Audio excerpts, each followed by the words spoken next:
যতনা খুলুক সবাইকে নমস্কার বন্ধুরা সোশ্যাল মিডিয়া খুললে আপনারা দেখতে পারবেন যে তিপ্রাসা যুবক যুবতীরা প্রচুর সংখ্যায় তারা বিভিন্ন জনের বিভিন্ন ফেসবুক পোস্টে কমেন্ট করে করে তারা সিএএ সম্বন্ধে তিপ্রা মথার অবস্থান জানতে চায়। শুধু তা না, তিপ্রা মথার যিনি প্রতিষ্ঠাতা রাজপরিবারের বর্তমান জেনারেশন, ওনারও অবস্থান জানতে চায় যে সিএএ সম্বন্ধে তার বর্তমান কালে বক্তব্য কি। সিএএ মানে সিটিজেনশিপ অ্যামেন্ডমেন্ট অ্যাক্ট। আপনারা সবাই জানেন সিএএ যখন সংসদে পাশও হয়নি, রাজ্যসভাতে পাশ হওয়ার আগেই আপনার তিপ্রা মথার বর্তমান মানে যিনি প্রতিষ্ঠাতা তিনি বারবারই মানুষকে, তিপ্রাসা জনতাকে সতর্ক করেছিলেন যে এটা পাশ হয়ে গেলে আর কোনো রক্ষা নাই, মানে সিএএ পাশ হয়ে গেলে তিপ্রাসাদের সব কিছু শেষ হয়ে যাবে, এইরকম একটা বাতাবরণ তিনি তৈরি করেছিলেন। ব্যাপকভাবে গর্জন করেছিলেন সিএএর বিরুদ্ধে। আর সিএএ নিয়ে বিজেপিকে তীক্ষ্ণ বাক্যবাণে আপনার জর্জরিত করেছিলেন। তো বিজেপিকে আঘাতের পর আঘাত করেছিলেন সিএএকে নিয়ে, সিএএ মাধ্যমে বিজেপি শেষ করে দেবে সব কিছু। এখন বিজেপির সঙ্গে যেহেতু অ্যালায়েন্স হয়েছে, মুখে অ্যালায়েন্সের কথা না বললেও যেহেতু সরকারে গেছে, অ্যালায়েন্স ছাড়া তো সরকার হয় না, সুতরাং মালাবদল হয়েছে রাজনৈতিকভাবে, সরকারের মন্ত্রিসভাতে যোগদান করা হয়েছে এবং নিজের পরিবারের সদস্যকে বিজেপির ব্যানারে, বিজেপির সিম্বলে পূর্ব ত্রিপুরা আসনে দাঁড়ও করানো হয়েছে। এখন যখন সিএএ পাশ হয়ে গেছে, সিএএ পাস হয়নি, পাস তো 2019 সালে হয়েছিল, সিএ রুলস ফ্রেম হয়ে গেছে, নোটিফিকেশন বের হয়ে গেছে, সিএএ ইমপ্লিমেন্টেশন স্টার্ট হয়ে গেছে, অর্থাৎ সিএএ অনুসারে মানুষ আবেদন করা শুরু করে দিয়েছেন ধরে নেওয়া যায়। কারণ আবেদন করার নোটিফিকেশনের মধ্য দিয়ে সিএএ অনুসারে বাংলাদেশ থেকে আসা শরণার্থী যারা 2014 সালের 31শে ডিসেম্বর পর্যন্ত এসেছেন তারা আবেদন করার অধিকার পেয়ে গেছেন এবং সেই অনুযায়ী তাদেরকে নাগরিকত্ব দেওয়ার প্রক্রিয়া স্টার্ট হয়ে গেছে।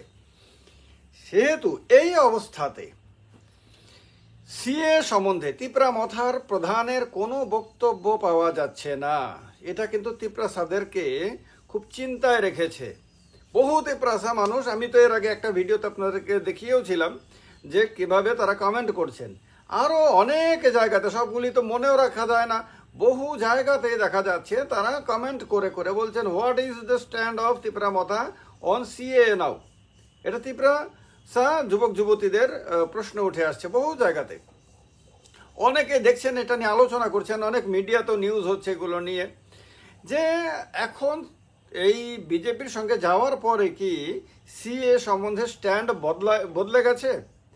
এখন কি সিএ এর ফলে আর তিপ্রাসাদের কোনো ক্ষতি হবে না? এখন কি সিএ এর রূপায়ণের ফলে ত্রিপুরা রাজ্যের জনসংখ্যাগত আর কোনো ভারসাম্য নষ্ট হবে না? এখন কি চিন্তা ভাবনা বদলে গেছে, ধারণা বদলে গেছে? আগে যে কথাগুলো বলা হয়েছিল সেগুলি কি ভুল ছিল? সেগুলি কি ইম্যাচিওর কথাবার্তা ছিল? কি অবস্থান সেটা স্পষ্ট না করা পর্যন্ত ত্রিপুরা রাজ্যের সব অংশের মানুষ, সে তিপ্রাসা হোক অথবা বাঙালি হোক অথবা মণিপুরি হোক, যে কেউ হোক, সবাই কিন্তু একটা অস্পষ্টতার মধ্যে থাকছে, যে সবাই একটা মানে অনিশ্চয়তার মধ্যে থাকছে যে আবার কি হঠাৎ করে একদিন বিজেপির সঙ্গে যদি জোট ভেঙে যায়, আবার যদি একদিন মন্ত্রিসভা থেকে বেরিয়ে আসতে হয়, আবার যদি নির্বাচনের পরে একটা নতুন পরিবেশ তৈরি হয়, তখন কি আবার হঠাৎ করে সিএ এর বিরুদ্ধে আন্দোলন শুরু হবে? তখন কি হঠাৎ করে আবার এনআরসি, আপনার সিএ এইসব নিয়ে ত্রিপুরা রাজ্যের পরিবেশ উত্তাল করা হবে? যদি কোনো কারণে স্বার্থে আঘাত লাগে তাহলে কি বিজেপি আবার ভয়ানক হয়ে যাবে, মানে বিজেপি খারাপ দল হয়ে যাবে? এই ব্যাপারগুলো সম্বন্ধে একটা অনিশ্চয়তা রয়ে গেছে এবং দেখা যাচ্ছে বিজেপির কর্মী সমর্থকরা পর্যন্ত এই ব্যাপারটা নিয়ে অস্পষ্ট এবং তারাও জানতে চাইছেন, তারাও বিষয়টাতে মানে খুশি না কিন্তু। কারণ অনেকেরই ফেসবুক পোস্টে এগুলি মানে প্রকাশিত হয়েছে ফেসবুকে বা বিভিন্ন সোশ্যাল মিডিয়াতে। বিজেপির বহু কর্মীরাই কিন্তু আশ্চর্য হয়েছে পুরো প্রক্রিয়াটাতে, পুরো বিষয়টাতে। ফলে একটা অস্পষ্টতা রয়েছে। এই অবস্থাতে তিপ্রাসাদের যিনি মুক্তিদাতা হিসেবে নিজেকে তুলে ধরেছিলেন, যিনি 70 বছরে তিপ্রাসাদের জন্য কিচ্ছুই করা হয়নি বলে বুঝিয়েছিলেন এবং এই প্রথম তিপ্রাসাদের জন্য কিছু করার পরিকল্পনা নিয়েছিলেন, বারবার বলেছেন কুছ দেনা চাতা হুঁ, কিচ্ছু দেবে মানে অল্প কিচ্ছু আর কি, বিশাল কিচ্ছু দেবে না জাতিটাকে, কথাতেই বারবার বলা মানে বোঝানো হয়েছে কুছ দেনা চাতা হুঁ, কুছ মানে অল্প অল্প কুছ দেনা চাতা হুঁ, এটাই ছিল মূল ভাবনা। তিপ্রাসাদের জন্য অল্প কুছ আর নিজের জন্য বহুত কুছ, হয়তো এটাই ভাবনা ছিল, যার ফলে টিকিট যখন পাওয়ার দেয়ার বন্টন করার ব্যাপারে এসেছিল তখন দেখা গেছে যে তিপ্রাসাদেরকে কুছ ভি নেই আর সব কুছ আপনি লিয়ে, এরকম একটা অ্যাটিটিউড মানুষের কাছে প্রকাশিত হয়েছে, মানুষ অনেকেই মনে করেছে এরকম একটা অ্যাটিটিউড। তো এই অবস্থাতে মানুষ জানতে চায় যে সিএর সঙ্গে কি কম্প্রোমাইজ করে ফেলেছে তিপ্রামথার প্রধান? রাজবাড়ি কি তিপ্রাসাদের কল্যাণের কথা বলে বলে বলে বলে শেষ পর্যন্ত কি তিপ্রাসাদের যে সবচেয়ে বড় ক্ষতি যেটাতে হবে বলে বোঝাইয়েছিল সেই সিএকে গিলে ফেলেছে, হজম করে ফেলেছে? সিএ নিয়ে এখন আর কোনো প্রবলেম দেখতে পাচ্ছে না? সিএ হলে এখন তিপ্রাসাদের ভালো হবে ধরে নিয়েছে? তার মানে আগের কথাগুলি যা যা বলেছিল সেগুলি ভুল বুঝিয়েছিল, তিপ্রাসাদেরকে বিভ্রান্ত করেছিল, তিপ্রাসাদেরকে ভুল রাস্তায় নিয়ে গিয়েছিল।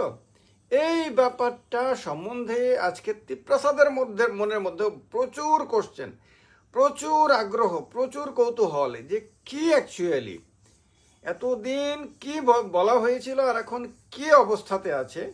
এই অস্পষ্টতা দূর করার ক্ষমতা একমাত্র তারই রয়েছে যিনি এতদিন তিপ্রাসাদেরকে এই সম্বন্ধে বুঝিয়েছিলেন। তো তিনি বোঝাবেন কি না সেটাই মানুষ জানতে চাইছেন, সেটাই মানুষ অপেক্ষা করছেন। এবং সোশ্যাল মিডিয়াতে প্রচুর পোস্ট আসছে, প্রচুর মানুষের বিভিন্ন ক্ষেত্রে মতামত প্রকাশিত হচ্ছে, খুঁজলে মাঝে মাঝে চোখে পড়ে আবার হঠাৎ করে চলে যায়। তো এতে বোঝা যাচ্ছে ত্রিপুরা রাজ্যের মানুষ একটা মানে কনফিউশনের মধ্যে ভুগছেন যে মানে দুটো মন্ত্রিত্ব এবং একটি লোকসভার আসনের বিনিময়ে সিএকে ডাস্টবিনে ফেলে দেওয়া হয়েছে কিনা, সিএর আন্দোলনকে জলাঞ্জলি দিয়ে দেওয়া হয়েছে কিনা, বা তিপ্রাসাদের গ্রেটার ত্রিপুরাল্যান্ডের কথা তো আর মুখে আনাই হয় না। এখন রাম মন্দিরের সঙ্গে গ্রেটার ত্রিপুরাল্যান্ডের তুলনা করা হয়েছে। রাম মন্দিরের আন্দোলন 400 বছর ধরে লড়া হয়েছে, 400-500 বছরের আন্দোলন, তার মানে গ্রেটার ত্রিপুরাল্যান্ডের জন্য এখন তিপ্রাসাদের 400-500 বছরের অপেক্ষা করতে হবে। তার মানে যেটা 400-500 বছর আজকে থেকে ধরে নেবেন সেটা তো কল্পনার বাইরে চলে যায়, তো সেটা তখন অর্থহীন হয়ে যায়। তো এই ব্যাপারগুলো সম্বন্ধে তিপ্রামথার যিনি প্রতিষ্ঠাতা সুপ্রিমো তিনি কবে স্পষ্ট করবেন এটা ত্রিপুরা রাজ্যের মানুষ কিন্তু খুব খুব বেশি করে জানতে চাইছে। মানুষ যে জানতে চাইছে আশা করি তিনিও বুঝতে পারছেন বলে এখন আর সোশ্যাল মিডিয়াতে বেশি আসেন না, কারণ সোশ্যাল মিডিয়াতে পোস্ট দিলে তার নিচে সিএ এর কথা উঠে আসে। এবং যাদেরকে তিনি অপছন্দ করেন, যে কমিউনিটির মানুষকে তিনি পছন্দই করেন না, দেখতেই পারেন না হয়তো বা মনের থেকে, কথাবার্তাতে যা প্রকাশিত হয় বিভিন্ন সময়ে, তারা কমেন্টগুলোকে বাদই দেন। যাদের মুক্তির জন্য, যাদের বিশাল উন্নতির জন্য, যাদেরকে কুছ দেনে কে লিয়ে এই সব কিছু করা, সে তারাই কিন্তু সিএ নিয়ে প্রশ্ন করছে। এখন এই প্রশ্নের উত্তর কবে দেবেন সেটাই দেখার আগ্রহ সব্বার, ত্রিপুরার সব অংশের মানুষের।